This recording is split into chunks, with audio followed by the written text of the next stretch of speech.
Hi, എല്ലാവർക്കും നമസ്കാരം. ഇന്നത്തെ വീഡിയോയിൽ നമ്മൾ അന്വേഷിക്കാൻ പോകുന്നത് ആത്മീയ ലോകത്തിലെ ഏറ്റവും ഫാസിനേറ്റിംഗ് ആയിട്ടുള്ളൊരു രഹസ്യത്തെക്കുറിച്ചാണ്. കുണ്ടലിനി. കുണ്ടലിനി എന്ന് പറഞ്ഞു കഴിഞ്ഞാൽ ചിലർക്ക് അതൊരു ദൈവാനുഭവമാണ്, എന്നാൽ മറ്റു ചിലർക്ക് അതൊരു മിത്താണ്. പക്ഷെ എന്താണ് അതിൻ്റെ പുറകിലുള്ള യഥാർത്ഥ സത്യം? നമുക്കതിനെക്കുറിച്ച് നോക്കാം. This is Shemi. You are listening to the whispers of my soul. അപ്പോൾ എന്താണ് കുണ്ടലിനി ശരിക്കും? യോഗശാസ്ത്രപ്രകാരം പറയുകയാണെന്നുണ്ടെങ്കിൽ കുണ്ടലിനി എന്ന് പറയുന്നത് നമ്മുടെ എല്ലാ മനുഷ്യരിലും ഉള്ള ഒരു വാസ്റ്റ് എമൗണ്ട് ഓഫ് എനർജിയാണ്. പക്ഷേ ആ എനർജി എന്ന് പറയുന്നത് ഉറങ്ങിക്കിടക്കുകയാണ്. ഈ എനർജി സ്ഥിതി ചെയ്യുന്നത് നമ്മുടെ നട്ടെല്ലിന് തൊട്ട് താഴെയുള്ള മൂലാധാര ചക്രത്തിൽ, അതായത് നമ്മുടെ ആദ്യത്തെ ചക്രയായ മൂലാധാര ചക്രത്തിലാണ് ഈ കുണ്ടലിനി എനർജി ഉറങ്ങിക്കിടക്കുന്നതെന്നാണ് പറയുന്നത്. ഈ കുണ്ടലിനി എന്ന് പറയുന്ന ഒരു സാൻസ്ക്രിറ്റ് വേർഡാണ്.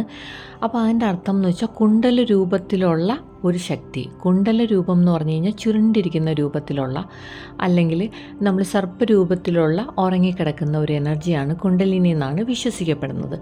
അപ്പോൾ ഈ കുണ്ടലിനി ഉറങ്ങിക്കിടക്കുന്ന കുണ്ടലിനിയൊക്കെ എങ്ങനെയാണ് സാധാരണ ഉണരുന്നത്? നിരന്തരമായിട്ട് സാധന ചെയ്യുന്ന ആൾക്കാരിൽ ഇങ്ങനെ നമ്മൾ നിരന്തരമായിട്ട് സാധന ചെയ്തുകൊണ്ടിരിക്കുമ്പോൾ ഈ കുണ്ടലിനി പതുക്കെ അത് ഉണർന്നിട്ട് ഓരോ ചക്രങ്ങൾ വഴി അത് മുകളിലേക്ക് പോകുമെന്നാണ് പറയുന്നത്. അപ്പം ആദ്യത്തെ ചക്രത്തിലാണ് ഈ കുണ്ടലിനി ഉള്ളത്. അത് ഉണർന്നു കഴിയുമ്പോൾ ഓരോ ചക്രങ്ങൾ വഴി ഈ 6 ചക്രങ്ങൾ കടന്ന് അതിനെല്ലാം ശുദ്ധീകരിച്ചിട്ട് ഇത് മുകളിലോട്ട് പോയി നമ്മുടെ സഹസ്രാര പത്മത്തിലെത്തി. അവിടെ എത്തിക്കഴിയുമ്പോൾ 7ാമത്തെ ആ ഒരു ചക്രത്തിലെത്തി കഴിയുമ്പോൾ നമ്മൾ ഭയങ്കര ഭയങ്കര പീസ്ഫുള്ളായിട്ടുള്ള, അല്ലെങ്കിൽ ഒരു ആനന്ദം അനുഭവിക്കാമെന്ന് പറയില്ലേ, ആ ഒരു സ്റ്റേറ്റിലോട്ട് മാറും. ഇതാണ് യോഗശാസ്ത്രജ്ഞന്മാർ പറയുന്നത്. നമ്മുടെ ഒരു ബ്ലിസ്ഫുള്ളായിട്ടുള്ള ഒരു സ്റ്റേറ്റിൽ വരും നമ്മൾ ഈ എനർജി അവിടെ എത്തുന്ന സമയത്ത്. അപ്പോൾ സ്ഥിരമായിട്ട് പ്രാണായാമം ചെയ്യുന്ന സമയത്ത് ഈ സുഷുപ്തിയിലായിരിക്കുന്ന കുണ്ടലിനി ഉണരാനുള്ള സാധ്യത ഉണ്ടെന്ന് പറഞ്ഞില്ലേ, അതെങ്ങനെയാണ് ഉണരുന്നതെന്ന് നമുക്ക് നോക്കാം. അതായത് യോഗശാസ്ത്രപ്രകാരം പറയുന്നത് നമ്മുടെ സുഷുപ്ന നാഡിയുടെ 2 സൈഡിലായിട്ട് നമ്മുടെ പ്രാണനെയും വഹിച്ചുകൊണ്ട് പോകുന്ന 2 നാഡികളുണ്ട്. അതിസൂക്ഷ്മമായിട്ടുള്ള നാഡികളാണ്. ഇതിൽ ഒന്നിൻ്റെ പേരെന്ന് പറഞ്ഞാൽ ഇടനാഡിയും രണ്ടാമത്തേത് പിംഗല നാഡിയും.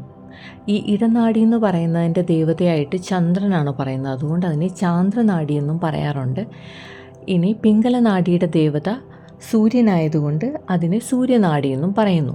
ഇനി സുഷുപ്നയുടെ ദേവതയായിട്ട് പറയുന്നത് അഗ്നിയാണ്, അതുകൊണ്ട് അതിനെ അഗ്നിനാഡി എന്നും പറയുന്നുണ്ട്. ഇനി പിംഗല വലത് നാസികയിൽ കൂടിയും ഇടത് നാസികയിൽ കൂടിയുമാണ് നമ്മുടെ ഉള്ളിലോട്ട് പ്രവേശിക്കുന്നത്. നമ്മൾ സ്ഥിരമായിട്ട് പ്രാണായാമം ചെയ്യുന്നത് വഴി പ്രാണൻ നിയന്ത്രിക്കപ്പെടുകയും അത് സുഷുപ്നയിലോട്ട് കേന്ദ്രീകരിക്കപ്പെടുകയും ചെയ്യുന്നു. അങ്ങനെ ഈ പ്രാണൻ സുഷുപ്നയിലോട്ട് കേന്ദ്രീകരിക്കപ്പെടുമ്പോൾ അവിടെ സുഷുപ്നയിലാണല്ലോ കുണ്ടലിനി ഡോർമെൻ്റായിട്ട് അവിടെ ഉറങ്ങിക്കിടക്കുന്നത്. അപ്പോൾ ഈ പ്രാണൻ അവിടെ കേന്ദ്രീകരിക്കപ്പെടുമ്പോൾ അതിൻ്റെ ചൂട് കൊണ്ട് കുണ്ടലിനി അവിടെ നിന്ന് ഉണരുന്നു എന്നാണ് പറയപ്പെടുന്നത്. നമ്മുടെ മോഡേൺ മെഡിക്കൽ സയൻസ് പറയുന്നതനുസരിച്ചാണെങ്കിൽ കുണ്ടലിനി എന്ന് പറയുന്ന എനർജി ഇപ്പോഴത്തെ മെഡിക്കൽ ടൂൾസ് വെച്ച് അത് മെഷർ ചെയ്യപ്പെട്ടിട്ടില്ല. കുണ്ടലിനി എന്ന് പറയുന്ന ഒരു എനർജി നമ്മുടെ ഉള്ളിലുണ്ട് എന്നുള്ളത് ആസ് പെർ മെഡിക്കൽ സയൻസ് ആ ഒരു എനർജിയെ അവർ മെഷർ ചെയ്തിട്ടില്ല, അല്ലെങ്കിൽ അതുണ്ടെന്ന് സയൻസ് അക്സെപ്റ്റ് ചെയ്തിട്ടില്ല. പക്ഷേ നമ്മൾ കുണ്ടലിനി എനർജി ആക്ടിവേറ്റ് ആവപ്പെടുന്ന ആൾക്കാരിൽ ഉണ്ടാകുന്ന മാറ്റങ്ങൾ, അതിപ്പോൾ അവരുടെ ശരീരത്തിലോ മനസ്സിൽ, തലച്ചോറിൽ, നെർവസ് സിസ്റ്റത്തിൽ, നമ്മുടെ കോൺഷ്യസ്നെസ്സിൽ, ഇതിലൊക്കെ ഉണ്ടാകുന്ന മാറ്റങ്ങളെന്ന് പറയുന്നത് സയൻസ് റെക്കോർഡ് ചെയ്യുന്നുണ്ട്. അപ്പോൾ ഇതൊക്കെ റിയൽ ആയിട്ടുള്ള ഒരു കാര്യമാണെന്നുള്ളത് അക്സെപ്റ്റ് ചെയ്യപ്പെട്ടിട്ടുള്ള കാര്യമാണ് സയൻറ്റിഫിക്കലി. അപ്പോൾ ആ ഒരു ആക്ടിവേഷൻ നടക്കുന്ന ആൾക്കാരിലുണ്ടാകുന്ന ഒരു മാറ്റം, അവരുടെ നെർവസ് സിസ്റ്റത്തിലുണ്ടാകുന്ന ആക്ടിവേഷൻസ്, ഈ പറയുന്ന കാര്യങ്ങളൊക്കെ സത്യമാണെന്നുള്ളത് മെഡിക്കൽ സയൻസ് അംഗീകരിച്ച കാര്യമാണ്. അതുമാത്രമല്ല കുണ്ടലിനി സിംറ്റംസ് എന്ന് പറഞ്ഞിട്ട് കുണ്ടലിനി ആക്ടിവേഷൻ നടക്കുന്ന ആൾക്കാരിലുണ്ടാകുന്ന ആ ചേഞ്ചസിന് കുണ്ടലിനി സിംറ്റംസ് എന്നൊരു പേരും മെഡിക്കലിൽ പറയുന്നുണ്ട്.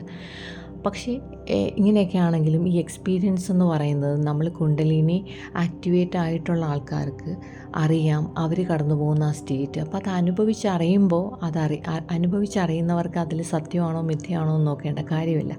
പക്ഷേ ഒരുപക്ഷെ അല്ലാത്തവരുടെ കണ്ണിൽ നിന്ന് പുറത്തു നോക്കുമ്പോൾ ഇതൊരു മിത്താണോ എന്ന് സംശയിക്കുമായിരിക്കും. പക്ഷേ റിയലായിട്ട് അനുഭവിക്കുന്നവർക്ക് കുണ്ടലിനി എന്ന് പറയുന്നത് അത്രയും റിയലായിട്ടുള്ള ഒരു എക്സ്പീരിയൻസ് തന്നെയാണ് നമ്മുടെ ലൈഫിൽ ഉണ്ടാക്കുന്നത്. അത് നമ്മളിലുണ്ടാക്കുന്ന ചേഞ്ചസും റിയലാണ്.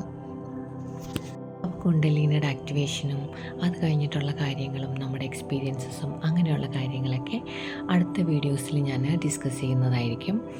അപ്പോൾ നിങ്ങൾ ഇതുവരെ എന്നെ ഫോളോ ചെയ്തിട്ടില്ല എന്നുണ്ടെങ്കിൽ ഇതുപോലുള്ള കണ്ടൻസ് കിട്ടാൻ വേണ്ടി നിങ്ങൾക്ക് എന്നെ ഫോളോ ചെയ്യാം. അപ്പോൾ എല്ലാവർക്കും നന്ദി. Thank you very much.